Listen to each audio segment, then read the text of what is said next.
ఎట్టకేలకు ఆర్సీబీ ఎవరు ఊహించని విధంగా ఘన విజయం సాధించి 9 సంవత్సరాల తర్వాత ముచ్చటగా నాలుగోసారి ఫైనల్కి చేరింది. Punjab Kings royal Challengers Bengaluru మధ్య జరిగిన క్వాలిఫైర్ 1లో ఆర్సీబీ తన ప్రత్యర్థి టీమైన పంజాబ్ని 110 పరుగులకి ఆలౌట్ చేసి ఆర్సీబీ తన చరిత్రలో కనీవినీ ఎరుగని విక్టరీని సొంతం చేసుకుంది. ప్లేఆఫ్స్ చరిత్రలో బాల్స్ పరంగా ఇది అతిపెద్ద విక్టరీ. అంటే 60 బంతులు మిగిలి ఉండగానే మ్యాచ్ని ముగించింది ఆర్సీబీ. ఇంతకు ముందు వరకు కూడా ఈ రికార్డు కేకేఆర్ పేరు మీద ఉంది. అది కూడా లాస్ట్ ఇయర్ 2024లో కేకేఆర్ వర్సెస్ ఎస్ఆర్హెచ్ మ్యాచ్లో. ఒక రకంగా ఈ ఆర్సీబీ వర్సెస్ పంజాబ్ మ్యాచ్ చూస్తున్నంతసేపు లాస్ట్ ఇయర్ ఫైనల్ చూసినట్టే అనిపించింది. అప్పుడు ఫైనల్లో కూడా ఎస్ఆర్హెచ్ కేకేఆర్ చేతిలో ఎలా అయితే ఓడిపోయిందో ఇప్పుడు కూడా సేమ్ టు సేమ్ అలానే జరిగింది. ఈ మ్యాచ్తో ఆర్సీబీ మరో అద్భుతమైన రికార్డును కూడా సొంతం చేసుకుంది. అదేంటంటే ప్లేఆఫ్స్లో 15 ఓవర్ల లోపే ప్రత్యర్థి టీంని ఆల్అౌట్ చేసిన తొలి టీంగా ఆర్సీబీ రికార్డు సృష్టించింది. టాస్ గెలవడంతోనే ఆర్సీబీకి మొదటి నుంచి కలిసి వచ్చింది. ఈ గెలుపుతో 9 ఏళ్ల తర్వాత ఫైనల్స్కి చేరిన ఆర్సీబీ 18 ఏళ్ల తమ కలను సాకారం చేసుకోవడానికి ఒక అడుగు దూరంలో నిలిచింది. మరోపక్క ఊహించని విధంగా ఘోర పరాజయాన్ని మూటగట్టుకున్న పంజాబ్ కింగ్స్కి క్వాలిఫైర్ 2 రూపంలో మరో అవకాశం అయితే ఉంది. ఈ మ్యాచ్ హోరాహోరీగా సాగుతుందని ఐపీఎల్ ఫ్యాన్స్ అంతా అనుకున్నారు. కానీ తీరా చూస్తే మ్యాచ్ మొత్తం ఆర్సీబీకి వన్ సైడెడ్గా మారిపోయింది. ఈ మ్యాచ్లో టాస్ ఓడిపోయి ముందుగా బ్యాటింగ్ దిగిన పంజాబ్ కింగ్స్ 14.1 ఓవర్లోనే 101 పరుగులు చేసి కుప్పకూలిపోయింది. ఈ మ్యాచ్లో పంజాబ్ కింగ్స్కి భారీ బ్యాటింగ్ లైనప్ ఉండి కూడా లాభం లేకుండా పోయింది. ఏ ఒక్క బ్యాటర్ కూడా ఆర్సీబీ బౌలర్ల దాటికి నిలబడలేకపోయారు. పంజాబ్ బ్యాటర్లలో మార్కస్ స్టోయినిస్ ఒకడే కొంచెం పర్లేదనిపించాడు. అతను 17 బంతుల్లో 2 బౌండరీలు 2 సిక్సర్లతో 26 పరుగులు చేశాడు.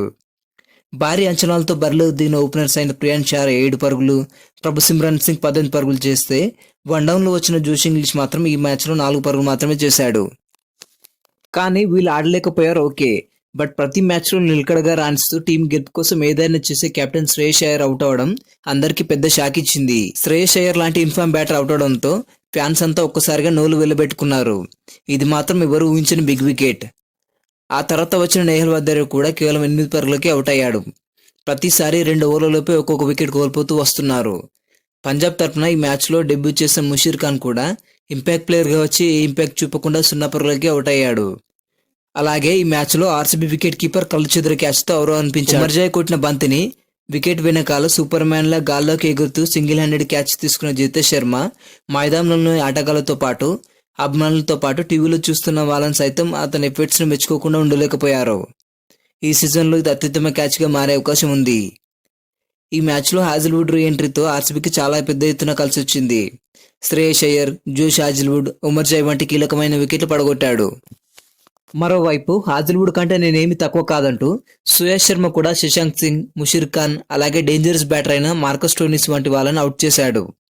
అలాగే వాళ్ళకు తోడుగా ఎస్ దయాల్ 2 వికెట్లు, Bhuvneshwar 1 wicket, Romario Shepherd 1 wicket తీసుకున్నారు. ఈ మ్యాచ్లో ఆర్సీబీ ఫైనల్కి చేరడానికి ముఖ్య కారణం వాళ్ళ బౌలర్సే. వాళ్ళు మాత్రమే మ్యాచ్ని వన్ సైడ్ మ్యాచ్గా మార్చేశారు. 101 పరుగుల చిన్న లక్ష్యాన్ని చేయించడానికి వచ్చిన ఆర్సీబీ బ్యాటర్లలో విరాట్ కోహ్లీ కేవలం 12 పరుగులు మాత్రం చేసి అవుట్ అయ్యాడు. కానీ మరోవైపు ఫిల్ షాట్ మాత్రం ఎక్కడా తగ్గకుండా తన ట్రేడ్ మార్క్ షాట్లతో పంజాబ్ బౌలర్స్పై విరుచుకుపడ్డాడు. 23 బంతుల్లోనే తన హాఫ్ సెంచరీని కంప్లీట్ చేసుకున్నాడు. ఈ మ్యాచ్లో మయాంక్ అగర్వాల్ కూడా 19 పరుగులు చేసి పర్వాలేదనిపించాడు. చివరిలో రజత్ పటిడార్ ఒక భారీ సిక్సర్తో ఆర్సీబీ విజయాన్ని అయితే ఖాయం చేశాడు.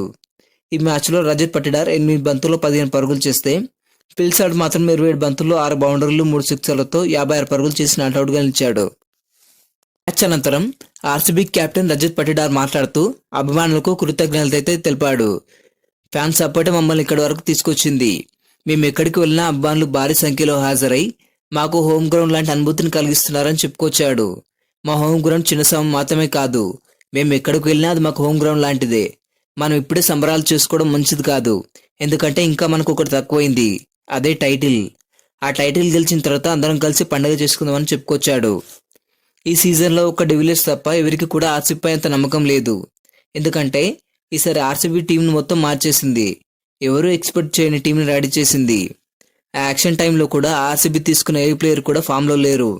దీంతో యాక్షన్ టైం నుంచే ఆర్సీబీ టీం ఎవరికి నచ్చలేదు. మంచి వాళ్ళని విడిచిపెట్టి అనవసరమైన వాళ్ళని తీసుకున్నారని ట్రోలింగ్ కూడా నచ్చింది. అలాగే కొంతమంది ఎక్స్పర్ట్స్ని తీసుకుని కూడా ఈ 2025లో ఏ టీమ్స్ ప్లేఆఫ్స్కి చేరుతాయని అడిగినప్పుడు కూడా ఎవరు కూడా ఆర్సీబీ పేరు చెప్పలేదు. కేవలం ఏబిడి మాత్రమే ఆర్సీబీ ఫైనల్ వరకు వెళ్తుందని నమ్మకంగా చెప్పాడు. తీరా చూస్తుంటే అతని నమ్మకమే నిజమవుతుంది. ఈ కొత్త ప్లేయర్స్తో ఆర్సీబీ చరిత్ర మారేలా కనిపిస్తుంది. ఆర్సీబీ ప్లేయర్స్ అందరూ కూడా ఫామ్లో ఉంటూ ఇటు బ్యాటింగ్లోనూ అటు బౌలింగ్లోనూ సరిగ్గా రాణిస్తున్నారు. కానీ చివరి వరకు ఏం జరుగుతుందో చెప్పలేం. లాస్ట్ ఇయర్ కూడా అన్ని టీమ్స్కి చుక్కలు చూపించిన ఎస్ఆర్హెచ్ ఫైనల్లో మాత్రం ఒక్కసారిగా కుప్పకూలిపోయింది. అలాగే ఆర్సీబీ కూడా గతంలో 3 సార్లు ఫైనల్కి వచ్చి ఓడిపోయింది. అది ఎప్పుడంటే 2009లో మన తెలుగు టీం అని డెక్కన్ చార్జర్స్ చేతిలో ఓడిపోయింది. అలాగే 2011లో కూడా సిఎస్కే చేతిలో ఓడిపోయింది. ఇక మరోసారి మన తెలుగు టీం అనే ఎస్ఆర్హెచ్ చేతిలో 2016లో కూడా ఓడిపోయింది. ఇంకా ఇప్పటికంటే అప్పుడు ఆర్సీబీలో Chris Gayle, AB de Villiers, Shane Watson లాంటి దిగ్గజాలు ఉండేవాళ్ళు. వాళ్ళు ఉన్నప్పుడే గెలవలేని ఆర్సీబీ ఈసారి గెలుస్తుందా లేదా కమెంట్ చేయండి. ఈ వీడియో నచ్చినట్లయితే లైక్ చేయండి. మరిన్ని అప్డేట్స్ కోసం మన ఛానల్ని సబ్స్క్రైబ్ చేసుకోండి.